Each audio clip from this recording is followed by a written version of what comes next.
తొలి వెలుగు ప్రేక్షకులు అందరికీ నమస్తే. 100 కోట్ల రూపాయలు తిన్న పందికొక్కు దొరికిందుల్లా చూడు కథ. 100 కోట్లు అంట, 100 కోట్లకు పైననే అంట ఈ నాలి ముండమయ్యా అనొచ్చా మనం గిట్లా?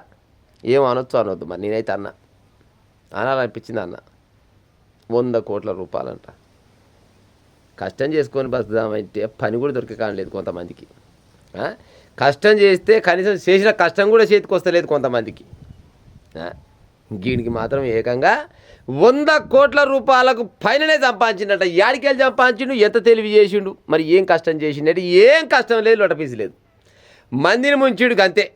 మందిని ముంచా, డబ్బులు సంపాదించా. వీడొక్కటేనా? ఈయనకి సాబ్దారి చేసిన లుచ్చలు బయటవై లంగా దొంగలు ఇంకా చాలా మంది ఉన్నారు. అందరు ముంచని చెప్పే ప్రయత్నం చేస్తా. ఈయనే ప్రయత్నం చేయరు. ఎక్కువసేపు ఏం చెప్ప, 2 నిమిషాలు చెప్తా. ఎక్కడ వాయే ఆర్డీఓ అంట ఈయన మోతవారి. ఆర్డీఓ పైన అక్రమాస్తుల పైన ఏసీ బొల్లు దాడి చేసిరట. ఏసీ బొల్లు దాడి చేస్తే పోయిన ఆఫీసర్లే తెలగిల కళ్ళు వేసిరట. కళ్ళు తెలగిలు వేసిరట. పాడైపోను ఊరిని పాడైపోను గిన్ని పైసలు ఆరా. నువ్వు పెద్ద మళ్ళా ఆడ ఉన్న ఆఫీసర్ ఏం కాదు. ఆర్డీఓ అంటే మామూలుగానే ఉంటాడు కదా, గాయన దగ్గరనే గిన్నె. మళ్ళా ఏ వేరు కానీ 80 పిల్లగా లెక్కుండు ఫోటో పడితే మాత్రం సారా 80 పిల్లగా అబ్బర కొడుక. ఏలు పెడితే చీకటి, ఎన్న పెడితే నాకాడ అన్నట్టే ఉంటుంది. కానీ అడ్డమే మింగుతారట. పాడైపోను నీళ్ళు మింగితే ఆల్చమైతే అనుకుని అడ్డమే మింగుతారట ఈ మూతవారి. 100 కోట్లకు పైననే ఉన్నాయట. మళ్ళీ ఏడ ఉంటాడు ఈయన అంటే ఇది లేదు, మన ఎల్బీనగర్ దగ్గర అస్తినాపురం ఉంది కదా, అస్తినాపురం దగ్గర ఏంటంటే ఈయన ఇల్లు. ఈయన ఇంటి మీద ఈయన పనిచేసే దగ్గర 7 తావులలో ఒకేసారి ఏసీ బళ్ళు సోదాలు మొదలు పెట్టిరట. 7 తావులలో ఈయన దొరికిన పైసలు పాడైపోను. మామూలు పైసలు కావు, మామూలు బంగారం కాదు. ఈయన కథ కార్ఖానా, కార్లు, బంగ్లాలు ఒబ్బర కొడుక బొచ్చడు బోలడు ఉన్నాయంట. ఈయనంట గతంలోనంట ఎక్కడ వాయిన ముచ్చట ఇబ్రహీంపట్నం ఆర్డీఓ కార్యాలయంలో గతంలో డివిజనల్ అడ్మినిస్ట్రేటివ్గా పనిచేసినట్టు ఈ మొదవారి. భారీగా ఆస్తులు గుర్తింపు. ఇక ఈయన ఆస్తుల ముచ్చట చెప్తే జర్రసేపినూరే. ఈయన ఆస్తులు ఎట్టెట్టున్నాయంటే తుర్కేంజాల దగ్గర ఎన్నున్నాయంటే దగ్గర ఒక 3 ప్లాట్లు ఉన్నాయంట తుర్కేంజాలలో. ఆ తుర్కేంజాల అయిపోయినాక యాదగిరిగుట్ట పోదాం. యాదగిరిగుట్ట పోతే ఆడ 3 ప్లాట్లు కొని పెట్టుకున్నాడు. గట్టినే పుష్కరాలకు పోయి చూసేస్తాను ఎక్కరోజు అనుకున్నట్టుండు. ఆడ ఒక 3 ప్లాట్లు ఉన్నాయంట. ఆ యాదగిరిగుట్టకి వెళ్ళి బయటికి వెళ్తే మళ్ళీ అస్తినాపురంలో మళ్ళీ ఒకటే ప్లాట్ ఉందంట. పాడైపోయిన అస్తినాపురంలో ఎక్కువ జాగా దొరకనట్టుంది. ఒకటే ప్లాట్ ఉందంట అస్తినాపురంలో. ఆ నుంచి అస్తినాపురం అయిపోయినాక ఇదేంది విశ్వేశ్వర నగర్ కాలనీ అంట. విశ్వేశ్వర నగర్ కాలనీలో ఒకటే ఒక ప్లాట్ ఉందంట. ఆ తర్వాత రంగారెడ్డి జిల్లాలలో 2-3 మండలాలంట ఎకరాల కొద్దిగా భూమి ఉందంట రంగారెడ్డి జిల్లాలో. జర ధర బాగా వస్తుంది కదా, అక్కడ ఎకరాల కొద్దిగా భూమి కొనేసుకుందంట. ఆ తర్వాత అస్తినాపురంలో 3 అంతస్తుల బిల్డింగ్ ఉందంట, బంగ్లా. 3 అంతస్తుల బంగ్లా ఉందంట. ఆ నుంచి పోయినాక హైదరాబాద్ శివారు ప్రాంతాలల్లో చాలా రకాలుగా ఒక 10-12 ప్లాట్లు ఉన్నాయట. ఎక్కువ లేవు కానీ 10-12 ప్లాట్లు ఉన్నాయట. నేను ఇప్పుడు లెక్క పెట్టుకుంటే నేను చెప్పిన కాడికి చూసుకుంటే పాడైపోయిన బొచ్చడి కోట అయి పాడైతట్టున్నాయి. ఇది కాకుండా జర్ర బంగారం ఎంత ఉందో అనుకొని ఇంట్లోకాయ లోపల అడిగేసిపోయి చూసిరట. ఇంట్లో ఎంత ఉంది, బ్యాంకులు ఎంత ఉంది బంగారం అని చూసిరట. బరా కొడుక, బర్లకు మన సేతాలు వేరం, బర్లకు పగ్గాలు ఉన్నట్టే ఉన్నాయంట బంగారం ఇంట్లో. 7 కాడికి ఇంతింత పొడుగు బంగారు ఆభరణాలు ఉన్నాయంట పెళ్ళానికి వేస్తానుకు. మంది సొమ్మె ఏమా చేపిస్తూనే ఉంటాడు. ఏ తాడును పట్టుకున్నా కానీ పాడైపోను, చెయ్యి కూడా లేస్తేందుకు తక్లీఫ్ ఉందంట. తీరుగా బంగారు ఆభరణాలు చేపించి పెట్టుకున్నట. ఈయన ఏ చెప్తారు కొట్టాలి చెప్పురిగా. వీడు చిన్నపాటి ఆఫీసర్, పెద్ద ఆఫీసర్ కూడా ఏం కాదు. మరి గిన్ని సంపాదిస్తే మరి ఈయన పైన లుచ్చి ఎంత సంపాదించవచ్చు, ఆయన పైన పెద్ద లుచ్చి ఎంత సంపాదించవచ్చు, ఆయన పైన ఇంకొక పెద్ద లుచ్చి ఎంత సంపాదించవచ్చు. లుచ్చనే అనాలి వీళ్ళని. ఇప్పుడు ఈడ ఒక్కడే కాదు కదా, ఈయన పైన కవర్ చేయాలనే, ఆయన పైన కవర్ చేయాలి, ఆయన పైన కవర్ చేయాలనే. మరి ఇంతమందిని కవర్ చేసుకుంటూ వస్తే ఈడే 100 కోట్ల రూపాయలు సంపాదిస్తే ఈయన పైన ఉన్న సన్నాసులు ఎంత సంపాదించాలి చెప్పురిగా. తీరిగా సంపాదించడు. అది కాకుండా కొడుకు పేరు మీదనట గ్లాస్మేట్ అని ఒక బార్ ఉందట. గ్లాస్మేట్ మరి అది ఎడ ఉందో మరి పట్నంకాయ.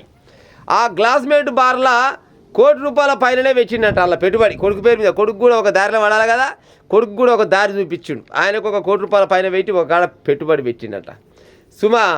సుమారు ఆ ఇంటికి డెకరేషన్ లెక్క పెడతారు కదా, ఆ డెకరేషన్ వచ్చేసరికల్లానే 15 నుంచి 20 లక్షల రూపాయల వరకు ఖర్చు పెట్టిన డెకరేషన్కే. చూడరు కథ. మన ఇళ్ళల్లో పాడైపోరు. దూరపా కట్టుకుంటుంది కూడా తీరదు. ఒకటే ఇంకో పని పెట్టుకొని ఇంటికి ముందర దూరపా కట్టుకుంటుంది కూడా మనకు సమయం దొరకదు, చాలా తక్లీఫ్ అవుతుంది. కానీ ఇంటి అలంకరణకే 15 నుంచి 20 లక్షల వరకు, సరే 10 లక్షలు పెట్టుకోరు, ఏమా 10 లక్షల రూపాయలు ఇంటి వరకు పెట్టుకుంది అనుకుందాం. ఎవరి సొమ్ము కావచ్చు చెప్పురి. గిసబోంటి లంగా దొంగ బయటవాయి బాడకావులు తెలంగాణ రాష్ట్రంలో ఈ 10-14 ఏళ్ళ నుంచి అయితే ఎక్కువ తలిగి పాడయ్యారు. అంతకంటే ముందు కూడా ఉండే ఎంతో కొంత, కానీ గింత అధ్వానం అయితే ఉండకుండే పాడైపోను. తిరిగా సంపాదించినాక ఒక్కొక్క ప్రభుత్వంలో సిగ్గిదప్పిన రాజకీయ నాయకులు అంటారు, మా అధికారం ఉన్నప్పుడు, మేము అధికారంలో ఉన్నప్పుడు గింత కూడా అవినీతి జరగలే. మరి ఎవడు రైడంతా యాడికెళ్ళి జరిగింది? ఒక్కరోజు జరిగిన అవినీతి కావచ్చునా, ఇది ఒక ఏడాదిలో జరిగిన అవినీతి కావచ్చునా, 2 నెలల్లో జరిగిన అవినీతి కావచ్చునా? వీడు ఎన్నేళ్ళు ఆయనో చేయబట్టి, ఈడే కాదు ఈయన పైన ఉన్న వాళ్ళు ఎంతమంది ఉన్నారో. మరి వీళ్ళందరినీ ఏం చేస్తారు? వీళ్ళకి ఎలాంటి శిక్షలు వేస్తారు? ఇప్పుడు ఈయన అంటే బయటపడ్డాడు, వీడు బయటపడ్డాడు, వీడు ఆఫీసర్ కాబట్టికి. మరి రాజకీయ నాయకుల ఇంటి మీద కూడా పోవాలి కదా ఏసీ బోళ్ళు, పోతుండొచ్చునా? రాజకీయ నాయకుల ఇంటి మీదకే కనుక పోతే నా సామి రంగా ఇక చూడు, తెలంగాణ రాష్ట్రం అయితే ఆంధ్రప్రదేశ్ అయితే భారతదేశం మొత్తం అయినా కానీ 90-95% రాజకీయ నాయకులు మొత్తం లోపలనే ఉంటారు. ఒక్కడంటే ఒక్కడు కూడా బయటికి వెళ్ళాడు. వెళ్తారులా చలో మా పలానా దగ్గర, మా ఎమ్మెల్యే పలానా దగ్గర, మా మినిస్టర్ అంటోళ్ళు ఉంటోళ్ళు కామెంట్ పెట్టే ప్రయత్నం చేయరు. ఎంతమంది వస్తారు చూద్దాం. ఎంత ఉన్నా ఒక 5% ఉంటే ఉంటారే అక్కడక్కడ, అంతే బియ్యంలో మెరుగలోలిగే. కానీ మిగతా మొత్తం గిదే పని. గసవంటి పెద్ద నాయకుల చేయలేందే గిసవంటి లుచ్చలకి ఈ పని చేస్తుండొచ్చునా? ఆ పెద్ద నాయకులు అనొద్దు, కానీ పెద్ద లుచ్చల చేయలేంది చిన్న లుచ్చలకి ఈ పని చేస్తుండొచ్చునా?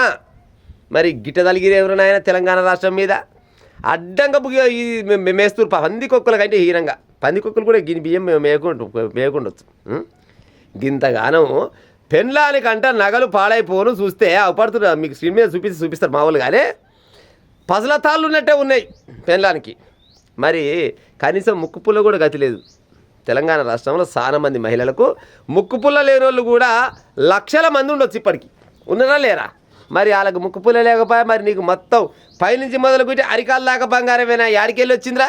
యాడికెళ్ళి వచ్చిందంటే అక్రమంగా భూములు రిజిస్ట్రేషన్ చేయడం.